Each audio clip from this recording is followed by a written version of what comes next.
They're eating the dogs, the people that came in. They're eating the cats. They're eating the pets of the people that live there. And this is what's happening in our country. Which side are you on? Which side are you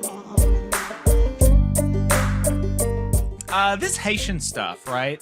This has been pretty crazy. Some of this, stuff that's being said about Haitian migrants who are here legally, right? I mean, that's really important to kind of foreground, because I have always been told, like consistently over the years that no, I'm not racist. I just value the law. And I value the border. If people come here legally, then I'm totally fine with that. And I love immigrants, actually. I love immigrants and I love immigration. It should just be done legally. That's the thing that I care about. There's no weird racial kind of animus or resentment going on with me. No, sir. I just want it to be legal. Well, these Haitian migrants are legal, right? And another thing that they say about this, it's undocumented. These people are illegals in other contexts, is that if you don't like the law, you should change the law. But right now, the law is such that these people are undocumented. And so there it is. And so I have to be opposed to it because it's against the law, right? But if it was legal, then I wouldn't care about it, right? Is what I'm always told consistently by everybody. And well, these Haitian immigrants are legal. They're legal. They're here under temporary protected status, legally, with full knowledge of the government because of the stuff that's going on in Haiti, which it is also worth noting is largely derivative of the assault on Haiti by America and Western governments, dating back to the Haitian Revolution, where the Haitian population threw off the yoke of their French colonizers, and then were subsequently made to pay reparations to the French for freeing themselves as slaves, right? Let's remember that. And they were paying that debt for freeing themselves. The Haitian slaves had to pay a debt to their slavers and colonizers for reparations. For how long did they have to pay that? Are they still paying it? I don't know. It was like an absurd amount of time. Somebody's got to look that up. But it was crazy, right? And then even subsequent to that, there was still consistent, pressure put on the country of Haiti and people installed to rule over them. Multiple military interventions. The Clintons opposing minimum wage increases so that American companies can reap higher profits from the labor of Haitians. I mean, it's just there's a lot of derivative stuff going on here in Haiti that is the fault of the United States. And so, that's another wrinkle in the story that people should really be aware and people of. don't talk about that enough when it comes to immigration more broadly. Why are there so many refugees coming to the United States? Why are there so many, migrants, whether it's, quote unquote, legally or not? Why are there so many desperate people fleeing to this country? And we don't really talk about those factors that are pushing people out of their country, and a lot of that does tie back into imperialist policies of the United States and our allies over the course of over a century, over 2 centuries in the case of Haiti.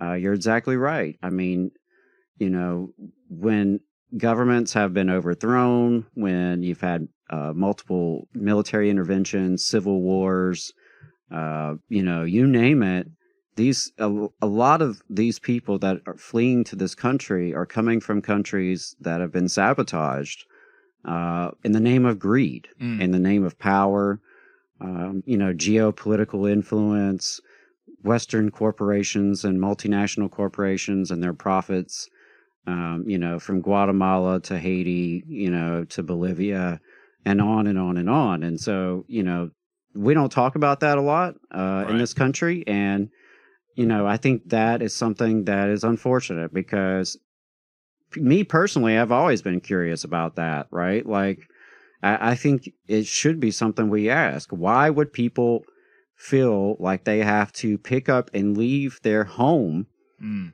Like, it's hard to just leave. It's hard to leave your home and move to the next county over. Right. Like, that's no easy thing to do for a typical family, to move from one city to another, but to pick up and move, across the continent, to move across, the hemisphere, to do so like with, almost nothing but the shirt on your back and to, go across dangerous terrain, dealing with dangerous people, to risk all that, why would someone risk that? Exactly. Exactly. And, so I did look it up. It took until 1947 to pay off debts and the associated interest to the National City Bank of New York from that stemmed from the 1792 Revolution, where the Haitians freed themselves from slavery from the French. Bonkers. So, those are all things to kind of have in the background as we talk about this. And so here is from the debate where former President Trump, circulated some of these completely baseless claims, at the very least, putting it the most charitably at the time of, recording and at the time that he said this. There was no verification of any of these claims. So let's play this clip from the debate. In Springfield, they're eating the dogs, the people that came in. They're eating the cats. They're eating the pets of the people that live there. And this is what's happening in our country, and it's a shame. And, it sounds very funny, obviously. Kamala Harris laughed at it. And the cadence with which Trump speaks is always just very funny. He's a very funny speaker. And if you ever, it's an exercise worth doing to just take a random paragraph from a Trump speech and just read it out loud in your own voice without his weird cadence, because it's totally disconnected and kind of, not something that most people would consider a complete sentence or thought or anything, approaching reason or rationality. But so that was funny, and some people have had fun with it. And here's one of those remixes that I found on Twitter. In Springfield, they're eating the dogs, the people that came in. They're eating the cats. They're eating the pets of the people that live there. And this is what's happening in our country, and it's a shame.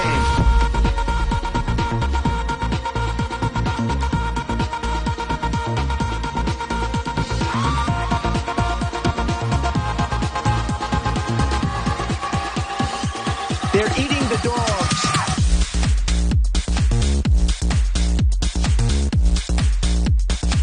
They're eating the dogs.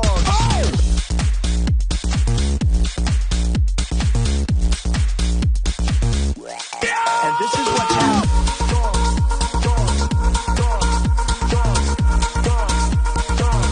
People on television.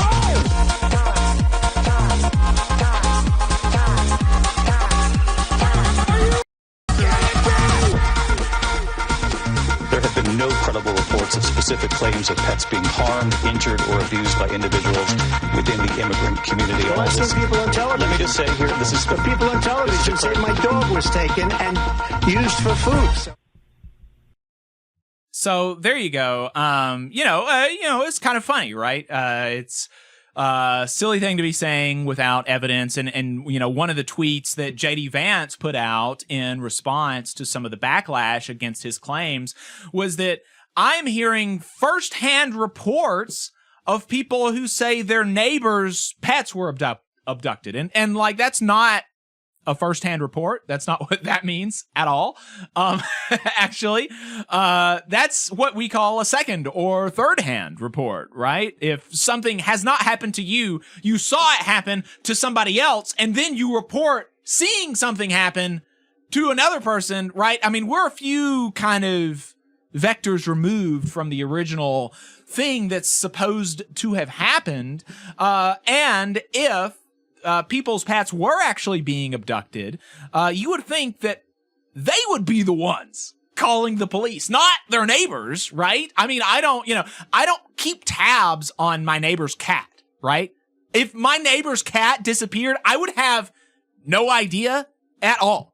I would just not notice it, right? And that's kind of the typical relationship. I mean, unless there's like a really strong relationship between you and your neighbor's cat, you're not really going to notice it for a while if something happens to it and it dies or it disappears or something like that, right?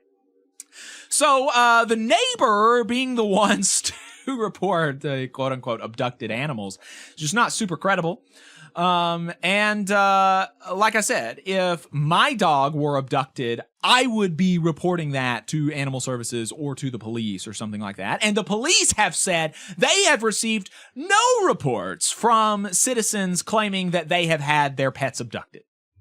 So, that's kind of, makes it not credible what's been going on here. And this stuff has been used to dehumanize, the entire Haitian community. And some people are going to come back, and there's like two instances in particular that people refer to when you hear things like, oh, that didn't happen. And one is there was a black woman, not in Springfield, but in a different town in Ohio, that had a mental health episode and did kill a neighbor's cat and was like eating it in their driveway. But this was not a Haitian immigrant. This was not even an immigrant at all. This was a U.S. citizen who has voted and been here her whole life, not Haitian, right? And just somebody who had a mental health episode, but because they were black, they said the Haitians are doing it. And then there was this picture going around of a black man carrying a goose.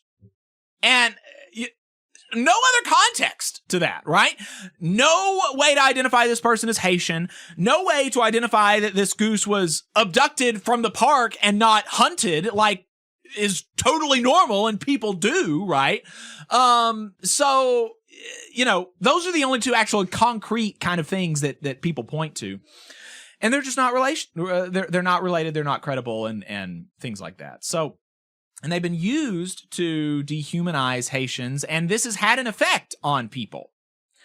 From the Haitian Times, aside from the anxiety caused by Tuesday night's debate, the woman, a Haitian, also said her cars have been vandalized twice in the middle of the night.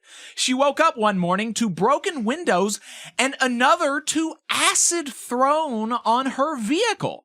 She's added cameras to her driveway and tried to report the incidents to police to no avail.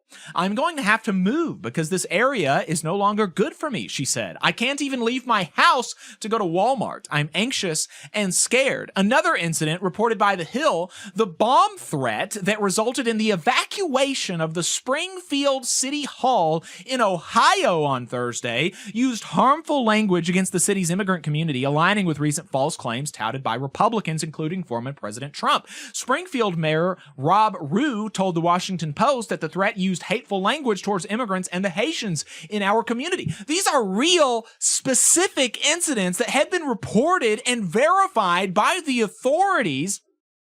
And it's worth noting that nobody is saying, oh, every white person is racist now. Every white person is randomly being violent towards Haitians and black people.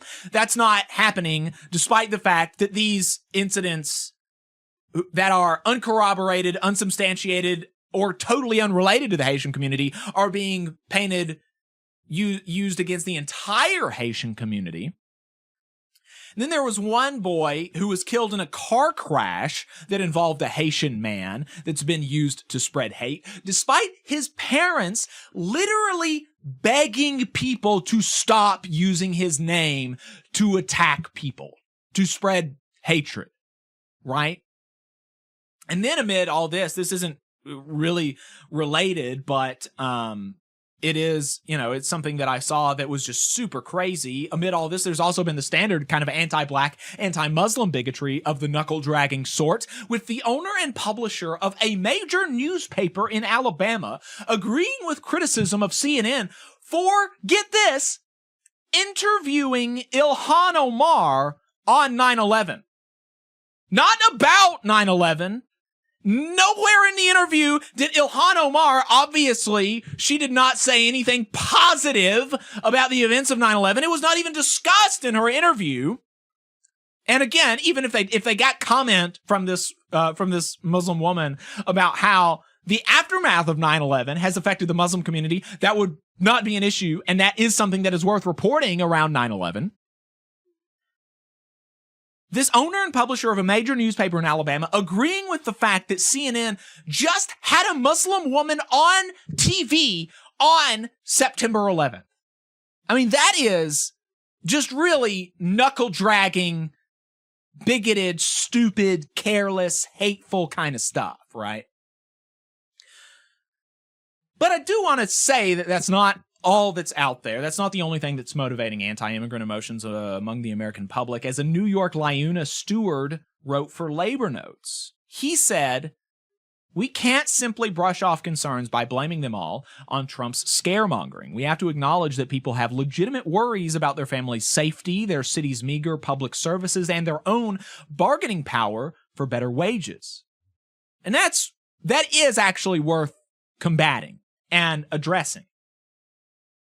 And so to specifically, although briefly, speak to some of those real economic concerns that are certainly out there, I wanted to pull some other parts of that article and share with y'all. The big thesis of this piece is that even when you disagree with somebody and disagree strongly, it's still important and necessary, and especially as a unionist, and Adam and I know this as unionists in the Deep South, it's important to have these conversations with and be able to build relationships with people that you disagree with. And he opens the article with an example of a Trump-supporting union member who he regularly argues with about politics, right? He has a relationship with this fellow, but who stood up for him, who, it's also worth noting, the author of the article is an undocumented immigrant himself.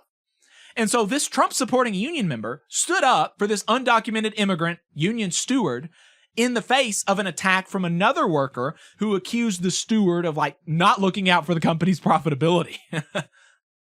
And so the Trump-supporting union member stood up for him because he knows the role of the steward, which is, yes, to prioritize the well-being of the workers, not production.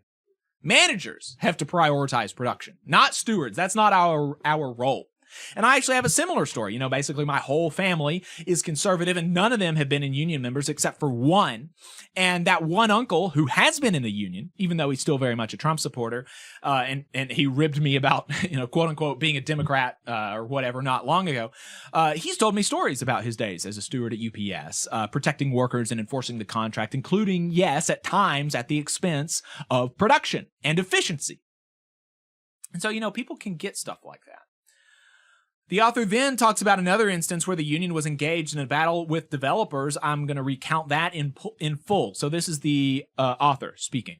"I began a conversation with this brother before one of the rallies during the, quote, the hashtag Count Me In campaign in Hudson Yards, a major struggle in New York City from 2017 to 2019 over whether the largest real estate construction project in U.S. history would be built entirely with union labor.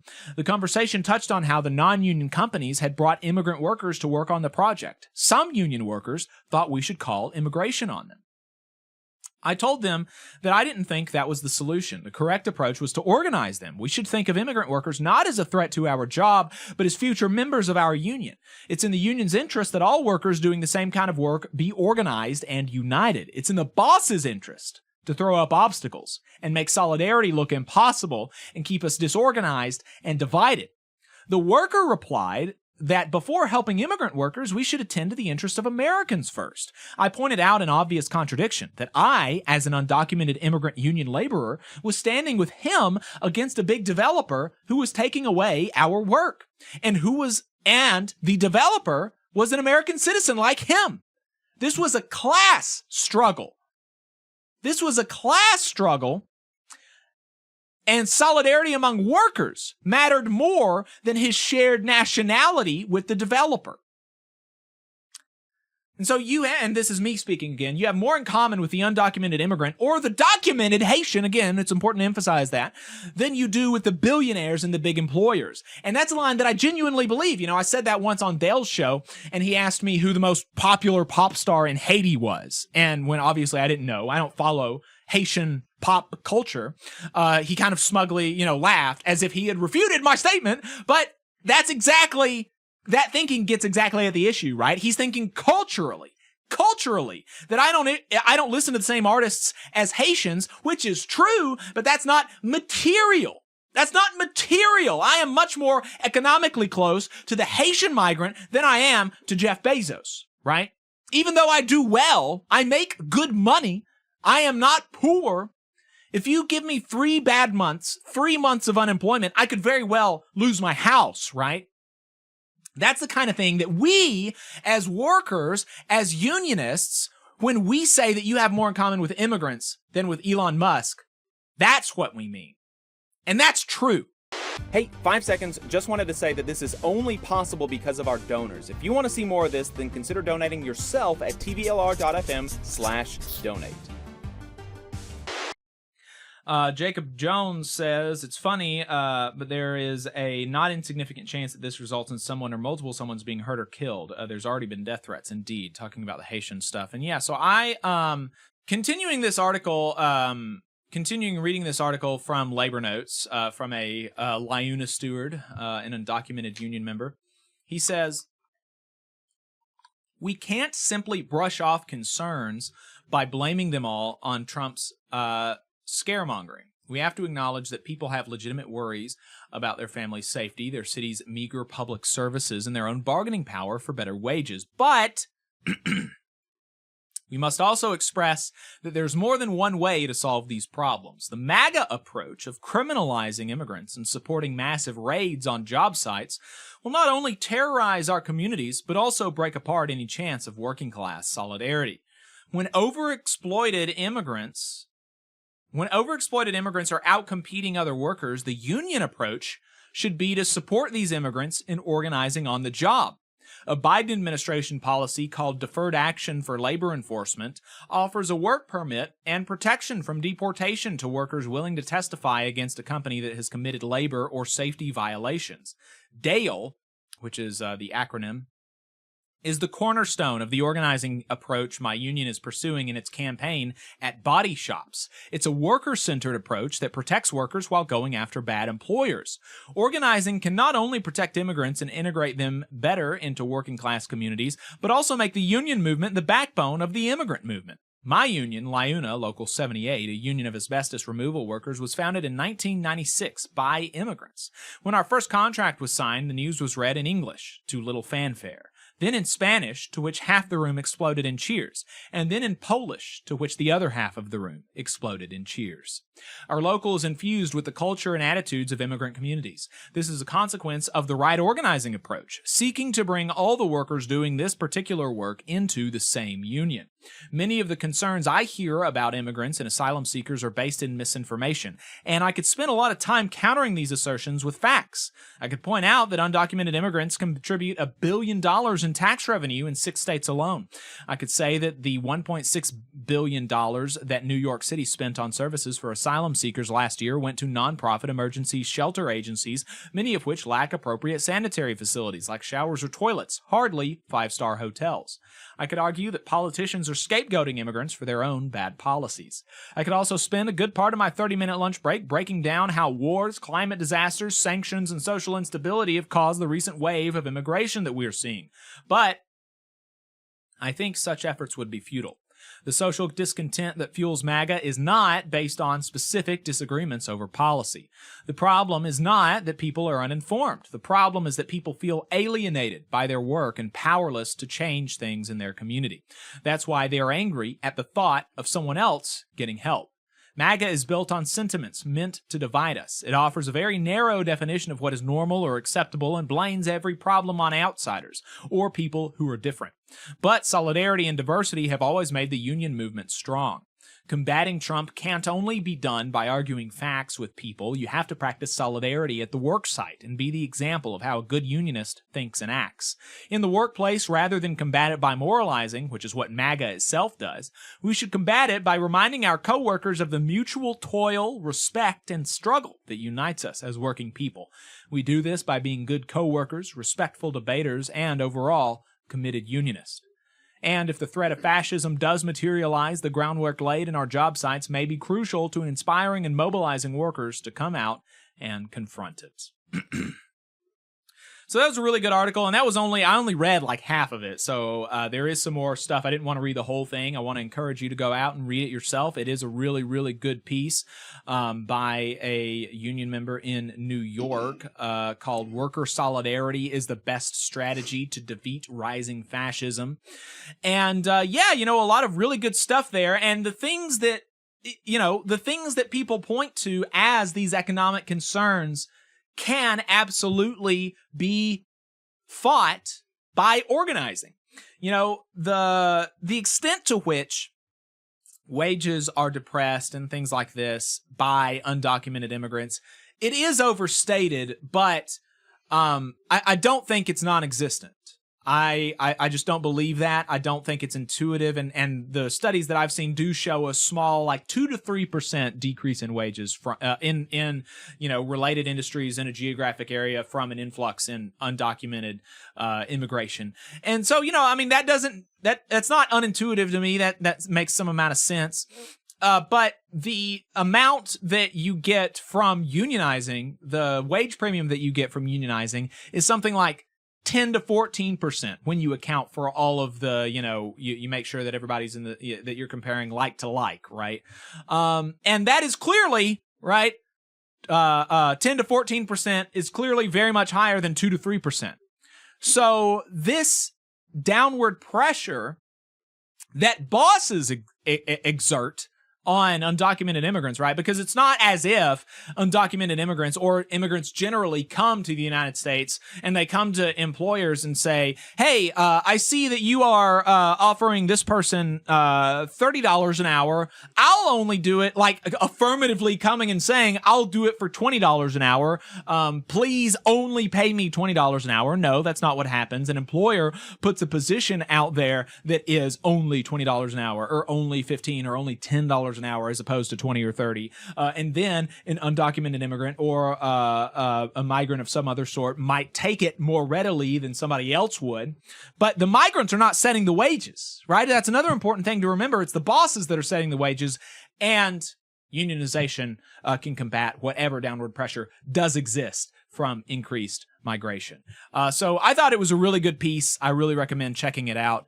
And yeah, it's just been really frustrating seeing this, this stuff going on, in this country. Really, the author, kind of, recommends against the kind of moralizing stuff, but it is difficult, especially when it is as explicit as it has been in the last week. It is kind of difficult to refrain totally from moralizing because it is so morally repugnant, some of the stuff that's been said about these communities. But yeah, Adam, I'm interested in your thoughts. Yeah, well, I think you're right about this Labor Notes article. I really enjoyed it and appreciated that perspective, and I think it's very helpful. I think it is morally repugnant, and as Jacob pointed out in the chat, it's ridiculous, and so on some level, it you laugh at it because it is so ridiculous, like it's clearly detached from reality, but it absolutely is resulting in real harm to people, and already has resulted in harm to people, and could result in more harm to people, and it's deliberate, and it's this is not a new idea. I mean, people have been using these sort of tactics for a very long time to divide and conquer folks. Scapegoating is a tried and true political strategy. Yeah. And you try to construct a them that is very threatening, that you blame for all of society's problems, real or imagined, And then there's the us, right? Whoever's defined as us, who's, the virtuous in need of protection. And you've got this us versus them framing going on, and that can generate anger and outrage and fear, and, you can stoke that. And ultimately that helps, can create permission for people to commit violence and discrimination. I think this sort of language really, it feeds into real material impacts on folks. And, marginalized folks is, usually the most marginalized folks that are going to be, the victims of this kind of scapegoating. And whether it's to, mobilize your political base or to try to legitimize violence, to try to win elections, whatever it's about, it's something that we have to be mindful of and we have to watch out for. And we as working people can't fall for these tricks. I think that's really what is important to me is we can't let our class be divided, right? Gender, religion, ethnicity, immigration status, education background. At the end of the day, the vast majority of people, whether you're in Alabama, you're in Kentucky, Louisiana, wherever you're listening from, the vast majority of us are working class. We don't have anything to sell but our labor. That's how we make a living, right? As off of wages, salaries. We have to sell our labor power in order to survive. And ultimately, we're the majority. And so that's our mission, is to actually unite as a majority and recognize that ultimately it's our labor that spins the wheels. Like our economy, our society, it's powered by us. And we have more in common with each other, as you pointed out earlier. We have more in common with each other despite some real differences. Yeah. Particularly there are cultural differences. Sure. That's true. But we have more in common with each other on a material basis than we do with, the politicians and the bosses. So I think it's really important, folks who recognize that already, to not fall for these tricks, but also to try to have those relationships and those conversations like the Labor Notes article was talking about.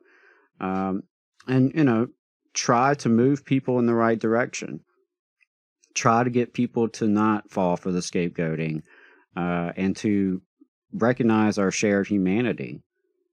Because ultimately that's, what's often missed with this and how this kind of crap can work, is because people aren't recognizing our shared humanity. And the dehumanization starts to play a role and really gather steam and gather momentum in people's heads, and it's really scary. So, and I think that's also part of why it's important to get messaging out there that is about solidarity over bigotry, because that is really the only way we fight back is with solidarity, with being willing to fight for people, including people you don't really look like, people that don't talk like you, people you maybe not even understand their situation. You may not be able to relate very well to their situation. You may not even totally agree with them or what they do. But at the end of the day, we have to have each other's back. Because the vast majority of us, we are all getting screwed. We as working class people have been falling behind for decades. And the more they're able to divide and conquer us, and get, documented versus undocumented, gay versus straight, white versus black, the more they divide and conquer, the weaker we all are. That is historically how it's always worked. And, folks will keep on playing those games as long as they do work. And, it's unfortunate that, there are a lot of working class people who fall for it. But, I think at the end of the day, a lot of working class people are up for grabs. I think a lot of working class people are not necessarily committed to the hard right or necessarily committed to much of anything right now. And I think it's our job as labor militants, as people who kind of recognize these games that are being played and see our shared struggle and what we have in common. You know, it's our job to go out there and educate folks and build those relationships and like bring people together, get diverse people together, working together, fighting the same fights together. I think that can make a real difference when people, you know, when people go on strike together, when people protest together, when people picket together, you know, when they rally at the school board together, those sort of things do make a difference and, you know, build relationships and shared struggle. And that can help overcome some of these issues and, you know, fight back against some of the propaganda. Because that's the other piece of it. Like, yeah, you have the politicians who are spouting this nonsense, but you have an entire ecosystem of propaganda that pumps out nonsense to people's brains every single day, all day, just like intellectual poison being pumped out there, polluting, you know, our atmosphere. So yeah, those were some of my thoughts about it. I definitely appreciate that article, and I've been really, disturbed to see some of the fear and the scapegoating and these sort of tactics come up, including here in Alabama. You know, there's been disruptions at the Albertville City Council, Athens City Council, right? Controversies around migrants who are working at a chicken processing plant. And it's disturbing. It's disturbing. And so we all have a responsibility to fight back in terms of solidarity, show folks solidarity, really demonstrate how that is the best path forward, not bigotry. That will not solve our problems. It will not fix anything. It will just make our problems worse. You just saw a clip from the Valley Labor Report. We are live every Saturday morning from 9:30 a.m. till 12:30 p.m. And we pride ourselves on keeping all of our content free to everybody so that we can talk to as many working folks as possible. If you support the work that we're doing, you think that it's important, you think that it's good, then consider making a monthly contribution to the project, and you can do that on our website, tvlr.fm.